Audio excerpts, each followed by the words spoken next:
नाम राधिका था, जो कि 25 वर्षीय युवती थी और ये कोई टेनिस अकेडमी चलाती थी। तो पुलिस के द्वारा इसमें कंप्लेंट मिलने के ऊपर एफआईआर रजिस्टर कर ली गई थी। इस घटना को अंजाम देने वाले इसके पिता जो दीपक थे, उनको पुलिस के द्वारा अरेस्ट कर लिया गया था। जो घटना में प्रयोग किया गया वेपन था, एक वो लाइसेंसी वेपन था, उसको पुलिस के द्वारा स्पॉट से सीज कर लिया गया था। इसमें पुलिस के द्वारा कि उससे इंटरोगेशन की गई है, पूछताछ की गई है, तो उनके द्वारा इसमें बताया गया है कि वो उसकी टेनिस अकेडमी चलाने से नाराज थे। 17 साल पहले देश में लोगों के मन में एक सवाल उठने लगा था कि माँ बाप अपने बच्चों को मार सकते हैं क्या। 9 मई 2008 को आरुषि हत्याकांड हुआ, जिसमें आरोपी राजेश तलवार पिता और माता नुपुर तलवार पर केस भी चला, कुछ साल जेल में भी रहे, लेकिन वो आज आज़ादी की सांस ले रहे हैं, खुली हवा में सांस ले रहे हैं, घूम रहे हैं। लेकिन 17 साल बाद गुड़गांव में एक हत्याकांड हुआ, जिसमें पिता ने अपनी बेटी की हत्या कर दी। राधिका यादव जो टेनिस खिलाड़ी थी और उनके पिता दीपक यादव ने उनकी 5 राउंड फायर करके हत्या कर दी और हत्या को कबूल भी किया। कुछ पहेलियाँ सुलझती नहीं है, लेकिन ये पहेली सुलझी हुई है, लेकिन फिर भी उलझी हुई है। राधिका यादव के पिता दीपक यादव ने 5 राउंड फायर किए और जब पुलिस वहाँ पर पहुँची तो एक जिंदा कारतूस मिला, यानी कि जो उनकी लाइसेंसी रिवॉल्वर थी, और उससे उन्होंने अपनी बेटी को मार दिया। और कारण ये दिया गया कि लोग उन्हें ताने मारते थे, जब भी वो गांव दूध लेने जाया करते थे लोग उन्हें ताने मारते थे कि वो अपनी बेटी की कमाई खा रहे हैं। लेकिन गुड़गांव के जिस इलाके में दीपक यादव रहते हैं वो इलाका सुशांत लोग गुड़गांव के पॉश इलाकों में से एक है। जिस घर में वो रहते थे वहाँ से उनको अच्छा खासा किराया आता है। नीचे ही उनके भाई रहते थे, यानी कि राधिका के चाचा, और उनको भी अच्छा खासा किराया आता है। इस घर के अलावा भी बहुत सारे मकान दीपक यादव के नाम पर है, जिन पे उनको अच्छा खासा किराया आता है। वो राधिका के पैसों की बिल्कुल ज़रूरत नहीं थी। दूसरी बात, 2 महीने पहले जिस बेटी को उन्होंने खुद अकेडमी खोल के दी थी, उसके पैसों के कैसे मोहताज वो हो सकते हैं। इसके अलावा राधिका के कोच हैं, जिनको वो अपने भाई की तरह मानती थी। कुछ व्हाट्सएप चैट भी सामने आए हैं। अनुज यादव जो फिलहाल दुबई में रहते हैं, जिन्होंने राधिका यादव को 2 साल कोचिंग दी थी, उनका भी कहना है कि दीपक यादव अपनी बेटी के पैसों के मोहताज नहीं थे, वो अच्छी खासी कमाई कर लेते थे। क्योंकि एकेडमी पिता ने 2 महीने पहले खोल के दी थी, तो अभी वहाँ पर बच्चे जो सीखना चाहते हैं टेनिस, वो आना शुरू हुए थे। वहाँ से महज कुछ 30-40 हज़ार रुपये अगर आता भी था, उससे कुछ हो नहीं सकता। वो अपनी बेटी के पैसों पर बिल्कुल भी डिपेंडेंट नहीं थे। कुछ कहानियाँ उलझी हुई हैं।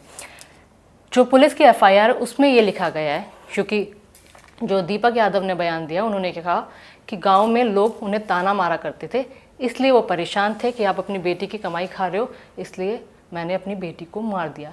लेकिन कहीं ना कहीं ये लगता है कि दीपक यादव खुलकर बात नहीं कर रहे हैं और सच्चाई नहीं बता रहे हैं।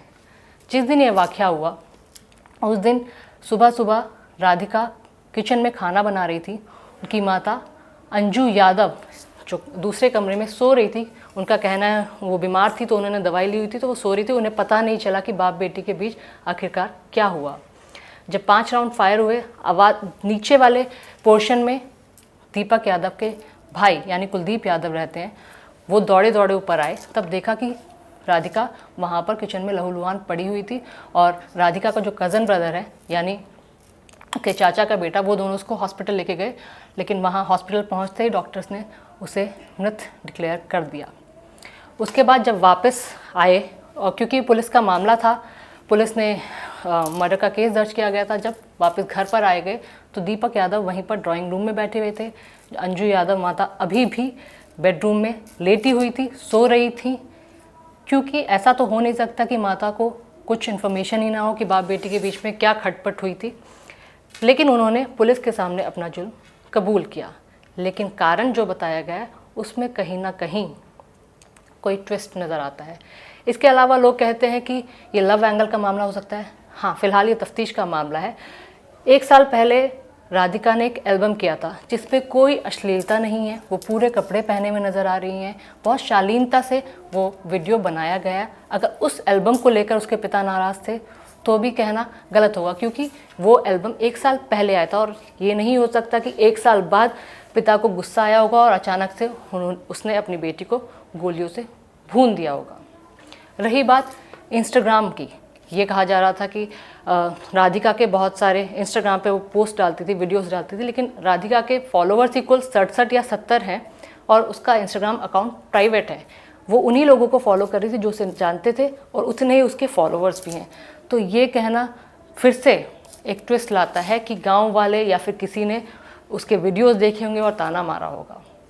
जितने लोगों को फॉलो कर रही थी वो उसके बिल्कुल क्लोज सर्कल वाले लोग थे। इसके बाद जो दुबई में राधिका के कोच हैं, उनका भी ये कहना है कि राधिका का उनसे लगातार बात होती, संपर्क में थी। उनका कहना है कि राधिका बहुत परेशान थी। उसने कहा था कि वो कहीं जाना चाहती है, दूसरे देश या फिर कहीं पर भी उसका कुछ काम बन जाए। तो चाइना, ऑस्ट्रेलिया जैसे देशों के लिए बातें भी की गई थी और चाइना में उसका जाना करीब करीब पक्का हो चुका था। लेकिन जिसको लेकर राधिका ने कहा था कि यहाँ पर कुछ पैसे कम मिल रहे हैं, तो उस पर अनुज यादव ने कहा कि तुम्हें सिर्फ कुछ बाहर निकलने की ज़रूरत है, एक्सपीरियंस करने की ज़रूरत है और पैसों को नहीं देखना चाहिए। उसका जाना ऑलमोस्ट पक्का हो चुका था, लेकिन उस जाने से पहले ही राधिका की हत्या हो गई। तो फिलहाल मामला पुलिस के पास है, तफ्तीश हो रही है। हो सकता है इस मामले में सच्चाई सामने निकल कर आए। आरुषि हत्याकांड की तरह इस हत्याकांड की सच्चाई अधूरी नहीं होनी चाहिए। इस पर आपकी क्या राय है, हमें कमेंट करके ज़रूर बताइए। नमस्कार।